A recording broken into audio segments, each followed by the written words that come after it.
বিশ্বকে বলতে চাই, আপনারা গাজার মুসলমানরা এখানে জীবন দেয়, আপনারা কেক কেটে আপনারা ঈদ পালন করেন। অত্যন্ত দুঃখের সাথে বলতে হয় যে কাবার ইমামরা আজকে গাজার মুসলমানরা যেখানে রক্ত দিচ্ছে সেখানে তারা কেক কেটে ঈদ উদযাপন করছে। এই সমস্ত ভিডিও আমাদেরকে দেখতে হচ্ছে। আপনারা কাবার ইমামতি করার যোগ্যতা রাখেন না। আপনারা যদি মুসলমানদের পাশে দাঁড়াতে না পারেন তাহলে এই মুসলমানদের ইমামতির পদ আপনাদেরকে ছাড়তে হবে। সংগ্রামী ভাইয়েরা আমার, আমরা বাংলাদেশের সরকারকে বলতে চাই, আপনারা কূটনৈতিক ভাবে ব্যবস্থা গ্রহণ করুন, মুসলিম বিশ্বের নেতৃবৃন্দের সাথে বসুন, যেভাবে পদক্ষেপ গ্রহণ করলে এই হামলাকে বন্ধ করা যাবে সেই পদক্ষেপ গ্রহণ করুন। প্রয়োজনে আমেরিকার সাথে সকল সম্পর্ক ছিন্ন করুন। বাংলাদেশের মানুষ না খেয়ে থাকবে, কিন্তু আমাদের ভাইয়ের বুলেটের টাকা আমরা আমেরিকাকে যোগান দেব না ইনশাআল্লাহ। সংগ্রামী ভাইয়েরা আমার, আমরা আজকে এই সমাবেশ থেকে বাংলাদেশ সরকারকে স্পষ্ট বলতে চাই, আপনারা স্পষ্ট বিবৃতি প্রদান করুন, কূটনৈতিক ব্যবস্থা গ্রহণ করুন, পাশাপাশি বাংলাদেশে যেন কোন ইসরায়েলি পণ্য আর ঢুকতে না পারে আপনারা সেই ব্যবস্থা গ্রহণ করুন।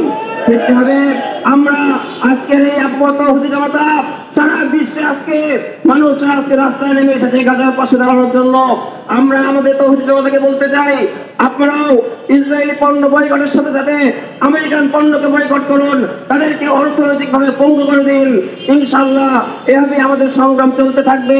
প্রয়োজনে আমাদের ভাইরা বলেছেন, যদি বাংলাদেশের সেনাবাহিনীকে আমরা বলতে চাই, আপনারা তো জুলাই অভ্যুত্থানে মুসলিমের পাশে ছিলেন, আপনারা জুলাই অভ্যুত্থানে মুসলিম জনতার পাশে থেকে তাদেরকে হাত রেখে আপনারা জালেমকে হটিয়েছেন।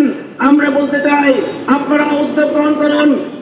জাতিসংঘের শান্তি মিশনে যেভাবে আপনারা বিভিন্ন দেশে দেশে গিয়ে শান্তি প্রতিষ্ঠিত করেছেন, ঠিক তেমনিভাবে বাংলাদেশের সেনাবাহিনীকে আমরা গাজার মুসলমানদের পাশে দেখতে চাই।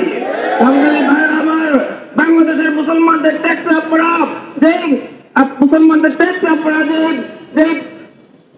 যে অস্ত্র কিনেছেন, আপনারা যে অস্ত্র কিনেছেন সেই অস্ত্রকে আপনারা গাজার মুসলমানদের পাশে ব্যবহার করুন।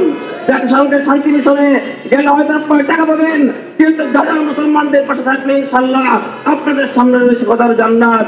সুতরাং জাতিসংঘের শান্তি মিশনে যেভাবে আপনারা বিভিন্ন দেশে শান্তি প্রতিষ্ঠা করেছেন, গাজার মুসলমানদের পাশে দাঁড়িয়ে গাজায় শান্তি প্রতিষ্ঠা করার জন্য আপনাদেরকেও আমরা বাংলাদেশের তাওহীদ জনতার পক্ষ থেকে উদাত্ত আহ্বান জানাচ্ছি। আজকের এই বিক্ষোভ মিছিলের আয়োজন করার জন্য বাংলাদেশ ক্রীড়া প্রতিমন্ত্রী, ঢাকা মহানগর দক্ষিণ সহ সারা দেশের বিভিন্ন জেলায় মধ্যে থেকে যে সমস্ত দায়িত্বশীল ভাইরা রাস্তায় নেমে এসেছেন, আমরা কেন্দ্রের পক্ষ থেকে আপনাদেরকে ধন্যবাদ জানিয়ে